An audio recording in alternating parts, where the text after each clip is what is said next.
अस्सलामुअलैकुम, बोल न्यूज़ में खुश आमदेद। मैं हूँ सहर फातमा। मैं हूँ सैयद रजी। हेडलाइंस आप जान चुके हैं। बुलेटिन का आगाज़ करेंगे अफसोसनाक खबर के साथ। निगरान वज़ीर आला खैबर पख्तूनख्वा मोहम्मद आज़म खान इंतकाल कर गए। आज़म खान को तबीयत बिगड़ने पर गुज़िश्ता शब पेशावर के अस्पताल में शोबा इंतहाई निगहदाश्त मुंतकिल किया गया था। आज़म खान की मैयत 4 सदा रवाना कर दी गई है। आबाई इलाके पड़ांग में नमाज जनाजा कुछ देर बाद अदा की जाएगी। एक अहद तमाम हुआ, मुल्की सियासत का रोशन बाब बंद हुआ। खैबर पख्तूनख्वा के निगरान वज़ीर आला आज़म खान इंतकाल कर गए। आज़म खान को गुज़िश्ता शब अस्पताल लाया गया था। आज़म खान को इंतहाई निगहदाश्त वार्ड में रखा गया। डायरेक्टर ऑपरेशंस RMI अस्पताल डॉक्टर गुलजार के मुताबिक उनकी तबीयत काफी नासाज थी। 4 दिन से उन्हें डायरिया और उल्टी की शिकायत थी। सिटी स्कैन और दीगर टेस्ट से उन्हें हर्निया की तशखीस हुई। आज़म खान के ऑपरेशन के बारे में फैसला आज होना था। आज़म खान की मैयत रहमान मेडिकल इंस्टीट्यूट से 4 सद्दा मुंतकिल की गई। आज़म खान के इंतकाल के साथ ही निगरान हुकूमत और काबीना तहलील हो गई। आर्टिकल 224 के तहत तमाम इख्तियारात साबिक वज़ीर आला को मुंतकिल हो गए। ज़राए महकमा कानून के मुताबिक साबिक वज़ीर आला और साबिक अपोजिशन लीडर मुशावरत से नया नाम तजवीज़ करेंगे। किसी एक नाम पर फैसला न होने पर मामला पार्लिमानी कमेटी के सुपुर्द किया जाएगा। यहाँ भी फैसला ना हुआ तो गेंद इलेक्शन कमीशन के कोर्ट में चली जाएगी। निगरान वज़ीर आला खैबर पख्तूनख्वा मोहम्मद आज़म खान के इंतकाल के बाद निगरान काबीना भी तहलील कर दी गई है। इसी हवाले से बात कर लेते हैं ब्यूरो चीफ खैबर पख्तूनख्वा ज़ाहिर शाह शिराजी से। ज़ाहिर, क्या तफसीलात हैं? अब काबीना भी जो है वो तहलील कर दी गई है। नई काबीना के हवाले से क्या इत्तलात हैं? कब हल्फ उठाएगी? देखिए, अभी फिलहाल आज वज़ीर आला की तस्दीन के बाद जो साबिक वज़ीर आला है और अपोजिशन लीडर उनके दरमियान एक मुशावरत होगी और मुशावरत के बाद जो है वो नए वज़ीर आला का ऐलान किया जाएगा और उसके बाद काबीना तश्कील दी जाएगी। क्योंकि पिछली दफ़ा भी आज़म खान के नाम के ऊपर इत्तेफाक हुआ था। अपोजिशन लीडर अकरम खान दुरानी और साबिक वज़ीर आला महमूद खान ने मुशावरत के बाद परवेज़ खटक और जितने भी दूसरे अपोजिशन लीडर्स थे उनके साथ कंसेंसस के बाद आज़म खान का नाम जो है वो वज़ीर आला के तौर पर सामने आया था और उनको वज़ीर आला बनाया गया। अब देखना ये होगा कि आया जो साबिक वज़ीर आला हैं और अपोजिशन लीडर्स जिनका ताल्लुक JUIF से था उनके दरमियान जो है वो मशावरत होती है, वो कंसेंसस डेवलप होता है या नहीं। लेकिन फिलहाल इस हवाले से तस्वीर के बाद ही ये बताया गया हमारे ज़राए की जानिब से कि अपोजिशन लीडर और जो साबिक वज़ीर आला हैं वो आपस में इत्तेफाक राय से इस मसले को हल करने की कोशिश करेंगे। लेकिन जो इस वक्त मौजूदा सूरत हाल है वो नज़र यही आती है कि JUIF और बाकी जो जमातें हैं उनके दरमियान बहुत सारी चीज़ों के ऊपर इख्तिलाफ रहा है। साथ साथ अगर आप देखें इस वक्त JUIF के जो नॉमिनी हैं साबिक जो सेनेटर भी रहे हैं गुलाम अली साहब, वो गवर्नर हैं और उनसे जो है बहुत सारी पॉलिटिकल पार्टीज को, चाहे वो ANP थी, चाहे PTI थी, चाहे वो कौमी वतन पार्टी थी, उनको काफ़ी ज़्यादा जो है वो उनसे इख्तिलाफ भी था और बारहा उनके हटाने का मुतालबा भी किया गया है। लेकिन इस वक्त अगर देखा जाए तो मेरे ख्याल में जमीयत उलमा इस्लाम फजल जो है वो एक बार फिर बड़ी इम्पोर्टेंट पार्टी के तौर पे जो है वो रोल प्ले करेगी। मुशावरत से निगरान वज़ीर आला का फैसला किया जाएगा। बहुत शुक्रिया ज़ाहिर शाह शिराजी इन तफसीलात के लिए। आज़म खान ने ब्यूरोक्रेट और खैबर पख्तूनख्वा में चीफ सेक्रेटरी के तौर पर खिदमात अंजाम दी। वो लंदन के मारूफ कानूनी दरसगाह लिंक्स इन से फारिगुल तहसील थे। उन्होंने रवां साल 21 जनवरी को अपनी जिम्मेदारियों का हल्फ उठाया था। दिल से हलफ उठाता हूँ, सद के दिल से हलफ उठाता हूँ कि मैं खलूस नीयत से पाकिस्तान का हामी और वफादार रहूँगा। पाकिस्तान का हामी और वफादार रहूँगा। आज़म खान का पूरा नाम मोहम्मद आज़म खान है। उनका ताल्लुक ज़िला 4 सद्दा के पड़ान इलाके से है। उन्होंने इब्तिदाई तालीम 4 सद्दा से हासिल की। उन्होंने पेशावर यूनिवर्सिटी से कानून की तालीम हासिल की, जिसके बाद वो बार एट लॉ की डिग्री मुकम्मल करने के लिए लंदन में मुकीम रहे और यहाँ से 1962 में कानून की डिग्री हासिल की। आज़म खान के भाई अब्बास खान भी खैबर पख्तूनख्वा के IG रह चुके हैं। एक भाई मेजर मुख्तार साबिक MPA हैं। आफ्ताब खान शेरपाव के कज़न हैं। साबिक वज़ीर दाखिला पंजाब शुजा खानज़ादा और साबिक MPA ताज मोहम्मद खानज़ादा गौहर अयूब, उमर अयूब और ख्वाजा होती के करीबी रिश्तेदार हैं। बैरिस्टर आज़म खान ने 2018 में निगरान वज़ीर आज़म नासिरुल मुल्क की काबीना में कैपिटल एडमिनिस्ट्रेशन एंड डेवलपमेंट और वज़ीर दाखिला के तौर पर भी खिदमात अंजाम दी। निगरान हुकूमतों का हिस्सा रहने से कबल वो सितंबर 1990 से लेकर जुलाई 1993 तक चीफ सेक्रेटरी रहे और पाकिस्तान टोबैको बोर्ड के चेयरमैन भी रहे। गवर्नर खैबर पख्तूनख्वा गुलाम अली ने अकरम खान दुरानी और महमूद खान को मुशावरत के जरिए निगरां वजीर आला का नाम तजवीज़ करने का कहा था। इस सिलसिले में एक नोटिफिकेशन भी जारी किया गया। 21 जनवरी 2023 को आजम खान ने सूबा खैबर पख्तूनख्वा के वजीर आला की हैसियत से हल्फ उठाया। और अब खबर सियासी मैदान से। असद उमर ने सियासत मुकम्मल तौर पर छोड़ने का ऐलान कर दिया। PTI की बुनियादी रुकनियत से भी इस्तीफा दे दिया। कहा, 1 दिहाई अवामी जिंदगी गुजारी, हिमायत करने वालों का शुक्रगुजार हूँ। इदारों के साथ महाज़ाराई की पॉलिसी से मुत्तफिक नहीं। रियासती इदारों के साथ टकराव की पॉलिसी मुल्क के मुफाद में नहीं। असद उमर ने सियासत मुकम्मल तौर पर छोड़ने का ऐलान कर दिया। असद उमर ने फैसले का ऐलान समाजी राब्ते की वेबसाइट पर बयान में किया। कहा, 1 दिहाई से ज्यादा अवामी जिंदगी गुजारने के बाद सियासत से किनारा कशी इख्तियार कर रहा हूँ। पहले ही कह चुका हूँ, रियासती इदारों के साथ महाज़ाराई की पॉलिसी से मुत्तफिक नहीं हूँ। असद उमर ने PTI की बुनियादी रुकनियत से इस्तीफा देने का भी ऐलान किया। उन तमाम लोगों का शुक्रिया अदा करना चाहता हूं जिन्होंने अवामी जिंदगी में मेरी हिमायत की। खास तौर पर NH-54 की टीम और वोटर्स का शुक्रिया अदा करना चाहता हूं जिन्होंने मुझे 2 बार मुंतखब किया। इस हल्के की खिदमत करने की पूरी कोशिश की है जिससे मैं मुंतखब हुआ था। 73 साल उम्र है और 86 केसेस बना दिए गए। मेरे पास तो इतने जमानती भी मौजूद नहीं है। कल जज साहब ने कहा था कि शायद चिल्ला महंगा पड़ गया। शेख रशीद की मीडिया से गुफ्तगू, बोले जो लोग बेगुनाह हैं उन्हें छोड़ दिया जाए, लोगों के पास जमानती भी नहीं है। मजीद कहा कि कोई कौम इदारों के बगैर जिंदा नहीं रह सकती। साल मेरी उम्र है और 86 केसेस। मैं चिल्ला जिस दिन गया उस दिन हाई कोर्ट का मेरे पास बयान है, मेरे ऊपर कोई केस नहीं था। और जैसा कल जज साहब ने कहा कि शायद चिल्ला उल्टा पड़ गया है, तो 66 केस वहाँ से हो गए हैं। 66 और 20 86 केसेस में अल्लाह मदद करेगा। जो लोग बेचारे बेगुनाह हैं, मैं हल्फ देने उनके पास जमानती भी नहीं है। अगर जमानत पर बाहर आते हैं तो उन गरीबों को, छाबड़ी वाले को, रबड़ी वाले को, खीर दूध वाले को दोबारा अंदर कर देते हैं। और कोई कौम जिंदा नहीं रह सकती अगर उसके अदारों के साथ अच्छे तल्लुकात ना हो। अदारे जो हैं वो हमारी इज्जत का निशान है। नून लीग ने इलेक्शन से पहले अपनी सियासी पोजीशन मजबूत बनाना शुरू कर दी। नवाज शरीफ की हिदायत पर नून लीग का आला सतह का वफ्द आज कराची पहुंचेगा। वफ्द MQM क़यादत और पीर पगारा से मुलाकात भी करेगा। नून लीग के कायद मियां मोहम्मद नवाज शरीफ ने बलूचिस्तान पर भी नजरें जमा ली। जल्द कोयटा पहुंचकर अहम सियासी शख्सियात से मुलाकातें करेंगे।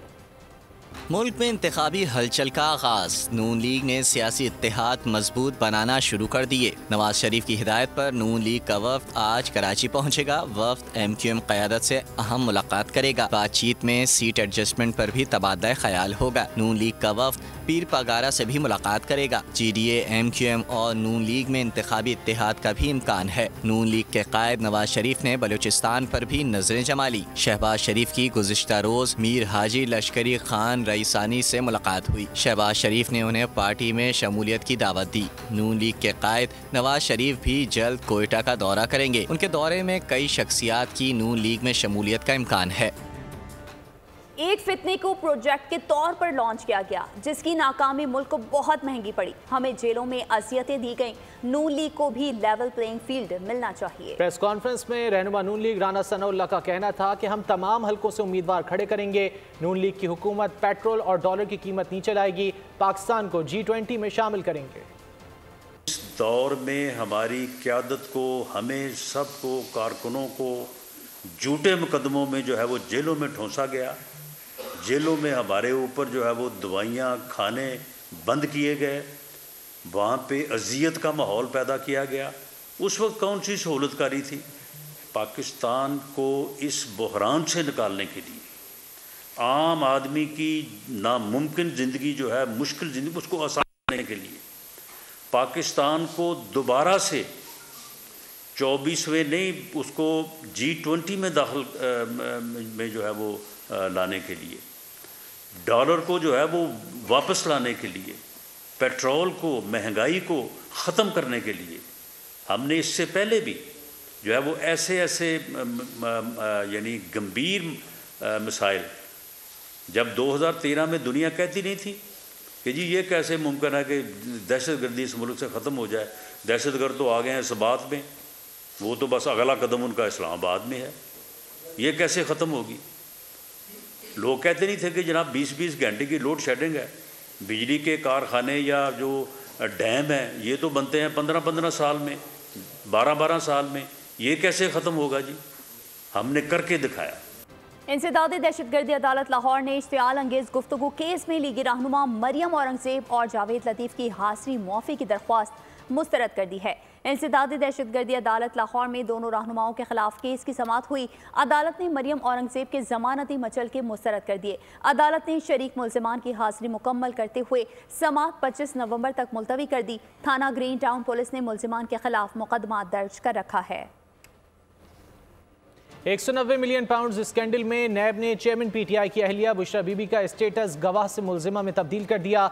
ज़राए के मुताबिक नैब की जानिब से रेफरेंस भी जल्द अदालत में दायर किए जाने का इम्कान है। 13 नवंबर को बुशरा बीबी से नैब में बतौर मुल्जिमा पूछगछ होगी। तफ्तीश में अदब ताउन पर नैब अदालत से गिरफ्तारी भी मांग सकता है। नैब ने अदालत में बुशरा बीबी को गिरफ्तार न करने का बयान भी दे रखा है। चीफ जस्टिस काजी फायज ईसा ने कहा है कि जमहूरी निज़ाम आइन की रूह है। आर्टिकल 25 इम्तियाजी सलूक के खिलाफ तहफ़्फ़ुज़ फराहम करता है। नेशनल सिक्योरिटी कॉन्फ्रेंस से खिताब में चीफ जस्टिस ने कहा कि आर्टिकल 25 के तहत किसी शहरी के साथ इम्तियाजी सलूक नहीं हो सकता। आर्टिकल 189 के तहत हर एक सुप्रीम कोर्ट का फैसला मानना लाजिम है।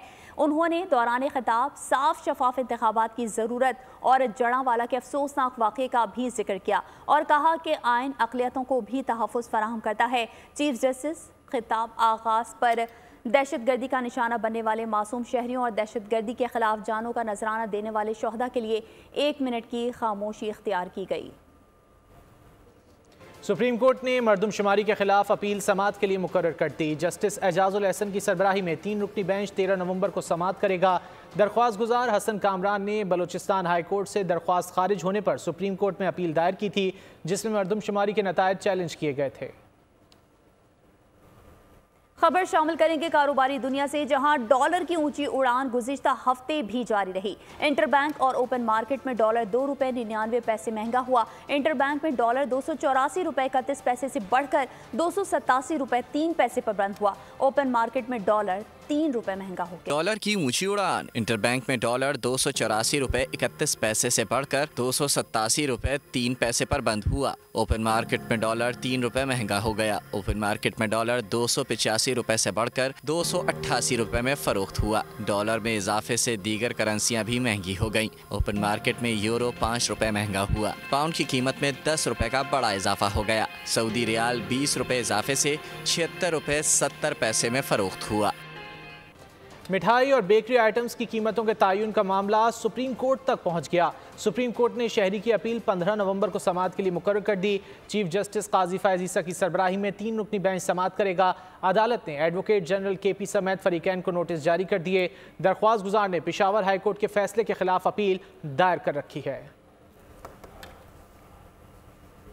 बढ़ती हुई महंगाई की बात करें तो यूटिलिटी स्टोर्स अवाम को रिलीफ देने में मुकम्मल तौर पर नाकाम हो गए। अशिया खुरोनोश आम मार्केट से महंगी फरोख्त होने लगी। आटा, चावल, चीनी, दाल चना, सफ़ेद चने समेत दीगर चीज़ों के रेट कई गुना ज़ायद वसूल किए जा रहे हैं। ना सस्ते चीनी, ना दालें, ना ही आटा। महंगे यूटिलिटी स्टोर्स का आवाम को दूर से टाटा। जिन स्टोर्स का काम रिलीफ देना था वो उल्टा तकलीफ देने लगे। कम कीमत तो दरकिनार, अशिया की कीमतें आम मार्केट से भी जायद हैं। आटे का 20 किलो का थैला मार्केट से 86 रुपए 80 पैसे महंगा है। आम मार्केट में आटे का थैला 2753 रुपए 20 पैसे में दस्तयाब है। यूटिलिटी स्टोर्स पर कीमत रखी गई है 2840 रुपए। मार्केट में चीनी की कीमत है 143 रुपए, मगर यहाँ वसूल किए जा रहे हैं 155 रुपए। मार्केट में दाल चना 228, यूटिलिटी स्टोर्स पर 252 रुपए किलो। सेला चावल मार्केट रेट 316 रुपए 10 पैसे, स्टोर्स पर 370 रुपए। सफेद चना भी मार्केट से 12 रुपए से जायद महंगा बेचा जा रहा है। दीगर अशिया की कीमतों का भी यही हाल है। कोई चीज ऐसी नहीं जिसकी खरीदारी आवाम को थोड़ा सुख दे सके। और अब खबर खेल के मैदान से। वर्ल्ड कप के अपने अहम तरीन मैच में पाकिस्तानी टीम की मायूस कुन कारकर्दगी, मिलने वाले मौके का फायदा उठाने में पाकिस्तानी खिलाड़ी नाकाम रहे। शाहीन आफरीदी ने अपनी बॉल पर मलान का कैच ड्रॉप किया। हारिस रऊफ की नाक़िस फॉर्म का सिलसिला भी जारी रहा। 3 ओवर्स में 31 रन दे डाले। इंग्लैंड की पहली विकेट 82 रन पर गिरी, जब डेविड मेलान 31 रन बनाकर इफ्तिखार अहमद का शिकार बने। दूसरी विकेट 108 रन पर गिरी। 307 रन हदफ के ताक़ुब में ऑस्ट्रेलिया की बांग्लादेश के खिलाफ बैटिंग जारी है। इससे पहले बंगाल टाइगर्स ने अपनी बारी पर 8 विकेटों पर 306 रन बनाए। तौहीद हरदोई 74 रन बनाकर नुमाया रहे। तंजीद हसन और लिटन दास ने 36 रन स्कोर किए। कप्तान नजमुल हसन ने 45 रन की इनिंग्स खेली। महमूदुल्लाह ने 32 रन स्कोर किए। बांग्लादेश का वर्ल्ड कप में आखिरी मैच है। ऑस्ट्रेलियाई टीम सेमीफाइनल के लिए पहले ही क्वालिफाई कर चुकी है। फ़लस्तीनियों के खिलाफ इसराइली जारहियत में मजीद तेजी आ गई। इसराइली टैंकों ने गजा के 4 अस्पतालों को चारों समत से घेर लिया। अल-शिफा अस्पताल पर 2 रोज में 5वीं बार बारूद बरसा दिया गया। 24 घंटे में 266 अफराद बमबारी का शिकार हुए। 36 रोज में शहादतों की तादाद 11,078 तक जा पहुंची।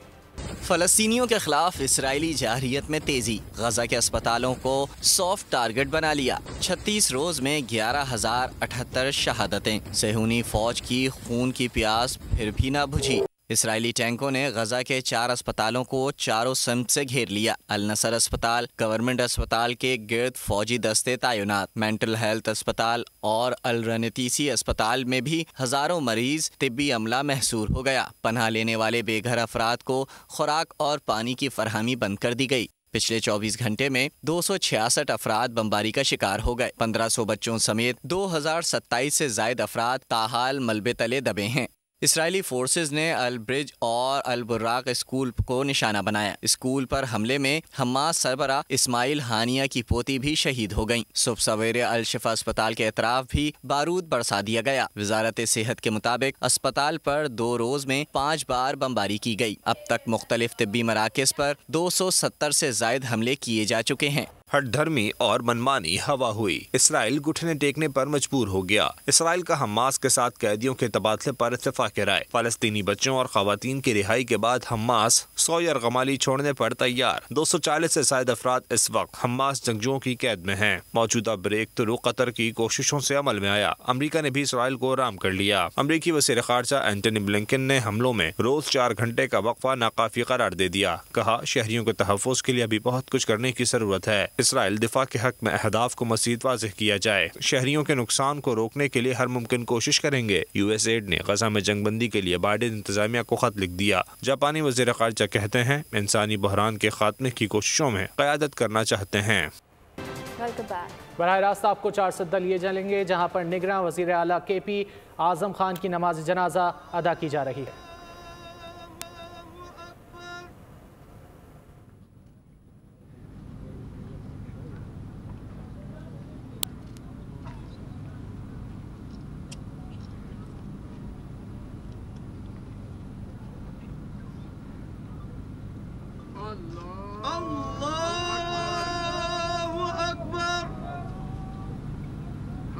अस्सलामु अलैकुम व रहमतुल्लाह। अस्सलामु अलैकुम व रहमतुल्लाह।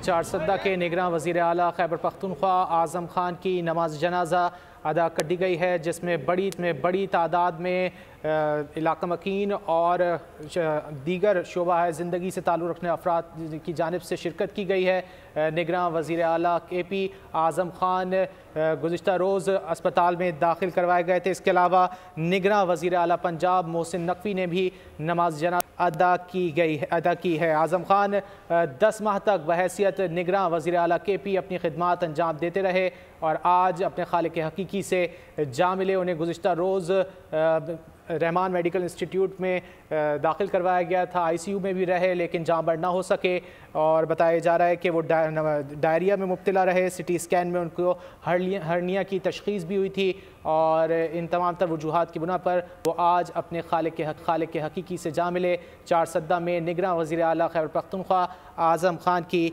नमाज जनाजा अदा कर दी गई। खबरों के सिलसिले को आगे बढ़ाएंगे और अभी आपको बताएं कि पाक चीन बहरी अफवाज के माबैन दो तरफा मश्क सी गार्डियन 2023 का कराची में आगाज हो गया।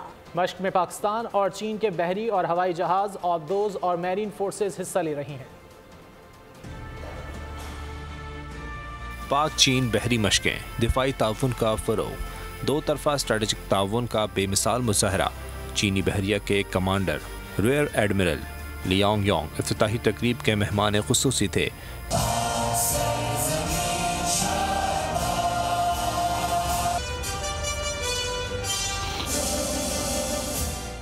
Commander Pakistan fleet vice admiral Mohammad Faisal Abbasi भी इस मौके पर मौजूद थे।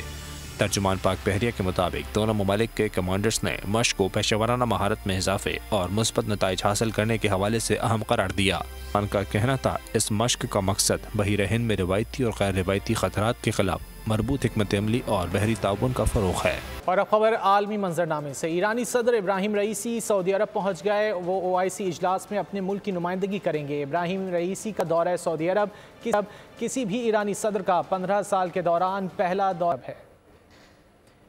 ईरानी सदर इब्राहिम रईसी सऊदी अरब पहुंच गए हैं। वो OIC इजलास में अपने मुल्क की नुमाइंदगी करेंगे। इब्राहिम रईसी का दौरा सऊदी अरब किसी भी ईरानी सदर का 15 साल के दौरान ये पहला दौरा है। रियाज में OIC सरबराह इजलास शुरू हो गया है। सरबराहान कॉन्फ्रेंस हॉल में पहुंच गए। पाकिस्तान के निगरान वज़ीर आज़म अनवारुल हक काकड़ भी इजलास में शिरकत के लिए पहुंच गए हैं। आपको ये खबर दे रहे हैं रियाज से, जहां OIC सरबराह इजलास शुरू हो गया है और सरबराह कॉन्फ्रेंस हॉल में पहुंच गए हैं। पाकिस्तान के निगरान वज़ीर आज़म अनवारुल हक काकड़ भी इजलास में शिरकत के लिए पहुंच चुके हैं। इस्लामी ममालिक के सरबराहान कॉन्फ्रेंस हॉल में पहुंच गए हैं। रियाज में OIC सरबराह इजलास शुरू हो चुका है। सरबराहान कॉन्फ्रेंस हॉल में पहुंच गए। पाकिस्तान के निगरान वज़ीर आज़म अनवारुल हक काकड़ भी इजलास में शिरकत के लिए वहां पहुंच चुके हैं। रियाज में OIC सरबराह इजलास शुरू हो चुका है, जबकि सरबराहान कॉन्फ्रेंस हॉल में पहुंच चुके हैं। पाकिस्तान के निगरान वज़ीर आज़म अनवारुल हक काकड़ भी इजलास में शिरकत के लिए पहुंच गए हैं। पाकिस्तान के निगरान वज़ीर आज़म अनवारुल हक काकड़ भी इजलास में शरीक हैं। रियाज में OIC सरबराह इजलास शुरू हो चुका है। सरबराहान कॉन्फ्रेंस हॉल में पहुंच गए हैं। पाकिस्तान के निगरान वज़ीर आज़म अनवारुल हक काकड़ भी इजलास में शिरकत के लिए पहुंच गए हैं। बढ़ेंगे दीगर खबरों की जानिब। एंटी नारकोटिक्स फोर्स ने कार्रवाइयों के दौरान 115 किलोग्राम मुनशियात बरामद कर ली। 5 मुलजिमान को गिरफ्तार कर लिया गया। कराची के जिना इंटरनेशनल एयरपोर्ट पर गैर मुल्की के ट्रॉली बैग से 4 किलो 260 ग्राम आइस बरामद की गई। कराची में बाजोड़ के रिहायशी से 3 किलो 600 ग्राम चर्स बरामद की गई, जबकि चाकी में कार्रवाई के दौरान गाड़ी से 100 किलो अफयून बरामद हुई।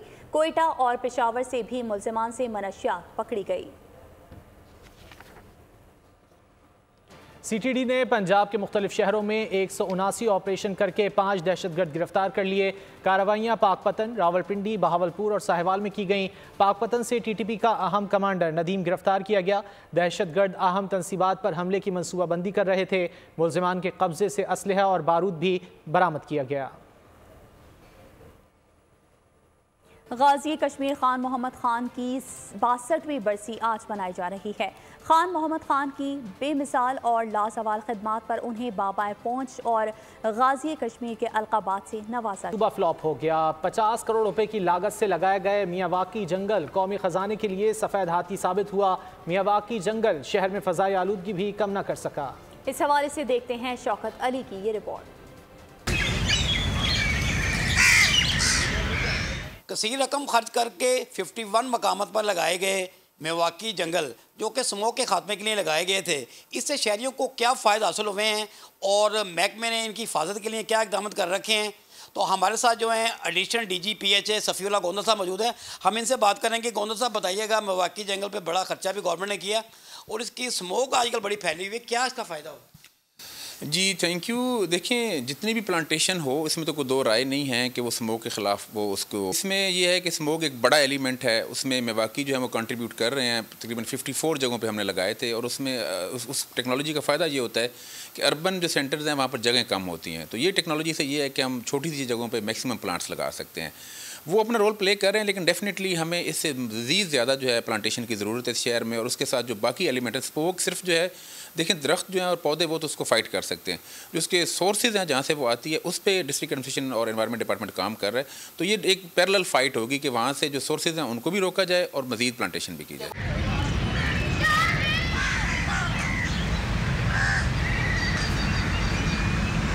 बागात के शहर लाहौर में स्मोक पर काबू पाने के लिए PHA ने 50 करोड़ की लागत से शहर के मुख्तलिफ मकामात पर मेवाकी जंगल लगाए थे। अब इन जंगलात की क्या सूरत हाल है, आइए देखते हैं।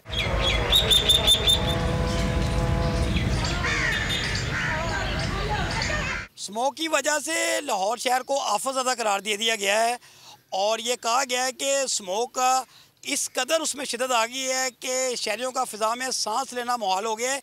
एयर क्वालिटी है जो इंडेक्स की बात करें तो इसका एयर क्वालिटी जो इंडेक्स है वो 400 से 500 के दरमियान है, जबकि जो इसका नॉर्मल लेवल है वो 80 से 90 रहना चाहिए एयर क्वालिटी इंडेक्स। तो ये वो मेवाकी जंगल हैं, ये कैमरा मैन नवीद आपको दिखा रहा है कि जो कि 54 शहर के मुख्तलिफ मकामात पर लगाए गए ताकि ये स्मोक पर काबू पाया जा सके। इन पर 50 करोड़ से ज़ायद की रकम खर्च की गई और इस कसीर रकम में पौधे ख़रीदने थे, इसमें गैर मुल्की पौधे भी हैं और ये पौधे उस तरह से नहीं लगाए गए। और इसमें यह कहा गया कि PHA के 3-4 जो डायरेक्टर हैं वो माले गनीमत समझकर इसमें लंबी चौड़ी रिश्वत में लेकर करप्शन करते रहे और उनके ऊपर बाकायदा एंटी करप्शन में केसेस भी दायर हुए।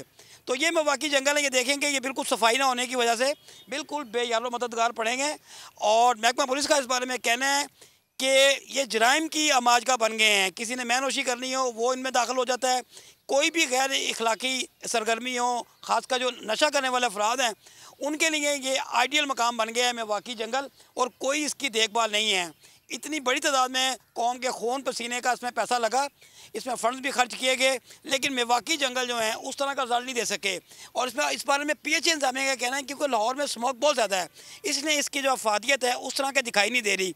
तो ये जंगल बिल्कुल यहाँ तबाही के दहाने पर है, पौधे इसमें खुश्क होते जा रहे हैं और पौधे मुरझा भी रहे हैं, जंगली यहाँ पर जड़ी बूटियाँ उग रही हैं, यहाँ पर इसकी देखभाल बिल्कुल नहीं की जा रही। कई ऐसे पौधे थे जिनको गमलों में लगाया जाना था ताकि उनकी जो अफादियत बरकरार है वो भी नहीं किया गया, उसमें भी लंबी चौड़ी करप्शन सामने आई। अब जो अफसरान जो है करप्शन करके वो तो घरों को लौट गए हैं, बाज़ अफराद रिटायर हो गए हैं, लेकिन ये कौम का जो खून पसीने का जो पैसा था उसका लई हाफज है। बढ़ती हुई स्मोक के सामने मेवाकी जंगल लगाने का मंसूबा नाकामी से दो चार होता दिखाई दे रहा है। अलबत्ता जराइम पेशा अफराद की ये आमाजगा ज़रूर बन गया है। कैमरामैन नवीद अकरम के साथ शौकत अली, बोल न्यूज़, लाहौर। गिलगित में सजा कराक्रम एजुकेशनल एक्सपो जिसमें ज़िला भर से तलबा और तालबात ने शिरकत की है। तलबा के माबैन तकरीरी, साइंसी, तहकीकी और इल्म के मुकाबले हुए हैं। एक्सपो का मकसद तलबा में छुपा टैलेंट बाहर लाना था। रिपोर्ट कर रहे हैं नदीम खान।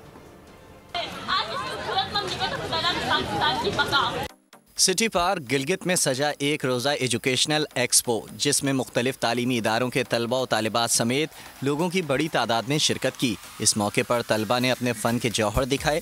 तलबा और तालिबात ने मॉडल्स के ज़रिए मौसमियाती तब्दीलियों से मुआशरती मसाइल और ज़िंदगी पर उसके असरात पर रोशनी डाली। जी, ये स्टॉल मैंने लगाया है कि किस तरह हम पानी के ज़रिए इलेक्ट्रिसिटी प्रोड्यूस करते हैं। आज के इस एक्सपो में मैंने तकरीर की थी। मेरे ख्याल में ऐसे एक्सपोज रखने चाहिए ताकि स्टूडेंट जो है उनके जो छुपे हुए टैलेंट है वो बाहर आ सके। मुकाबले में बेहतरीन कारकर्दगी पर तलबा को शील्ड्स और इनामात से नवाजा गया।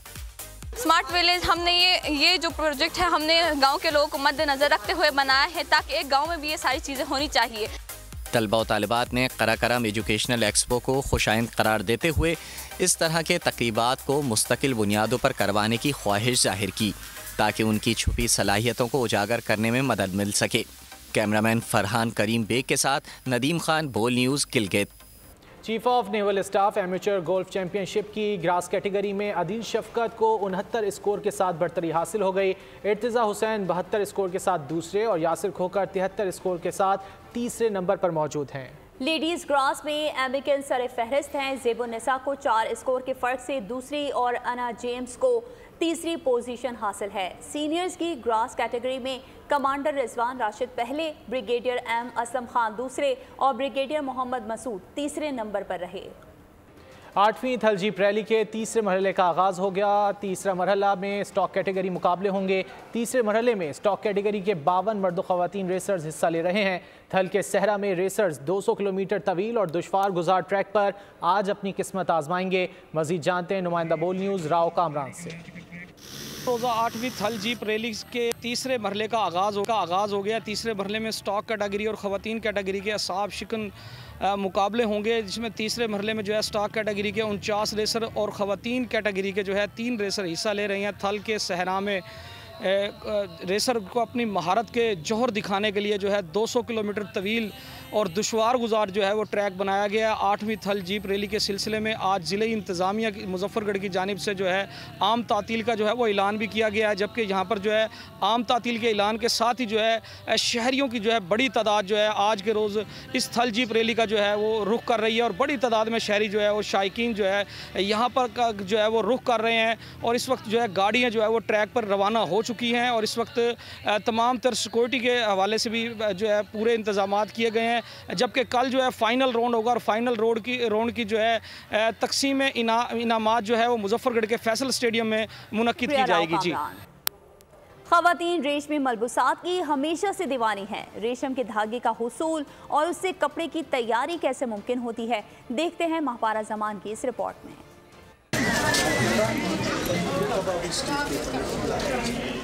रेशम के ये बारीक धागे, नन्हे से कीड़े की मेहनत का निचोड़, तख्लीक भी है दिलचस्पी से भरपूर।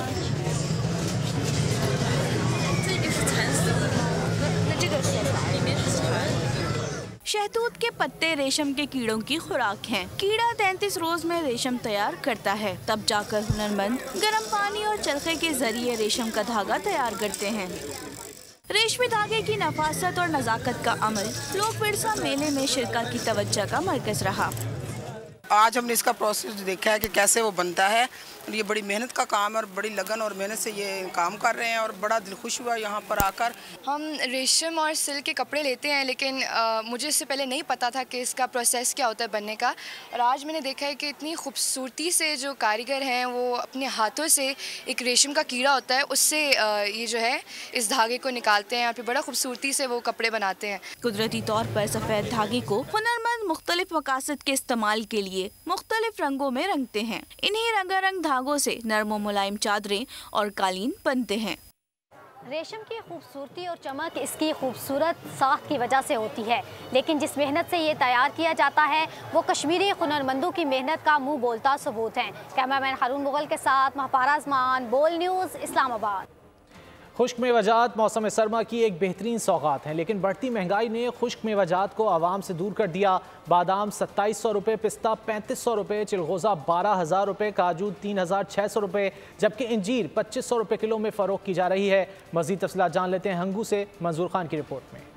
जात का इस्तेमाल रिवायत का हिस्सा, महंगाई ने ड्राई फ्रूट्स को अमीरों तक महदूद कर दिया। बेशतर मेवाजात की कीमतें तेजी से बढ़ रही हैं। होलसेल मार्केट में बादाम 250 रुपए, पिस्ता 3500 रुपए, चलगूजा 12,000 रुपए, काजू 3600 रुपए, जबकि इंजीर 2500 रुपए में किलो फरोख्त हो रही है। सर्दी बढ़ने से खुश मेवाजात में भी इजाफा होता है, लेकिन ये गरीब आवाम की पहुंच से बहुत दूर है क्योंकि रेट आसमान से बातें कर रही है। गाहक कम होने के बाद दुकानदार भी सख्त परेशान है। जी बिल्कुल, यहाँ के दुकानदार और शहरियों की बात आप लोगों ने सुन ली। उनका यही कहना है कि खुश्क मेवाजात गरीब की पहुंच से दूर होकर अमीर की पहुंच तक ही महदूद हो गई हैं। उन्होंने हुकूमत वक्त मरकज़ी हुकूमत और सूबाई हुकूमत से ये मुतालबा किया है कि खुश्क मेवाजात के रेट्स पर भी काबू पा ले, ताकि ये मेवाजात जो है गरीब आवाम को भी आसानी से मुयस्सर हो।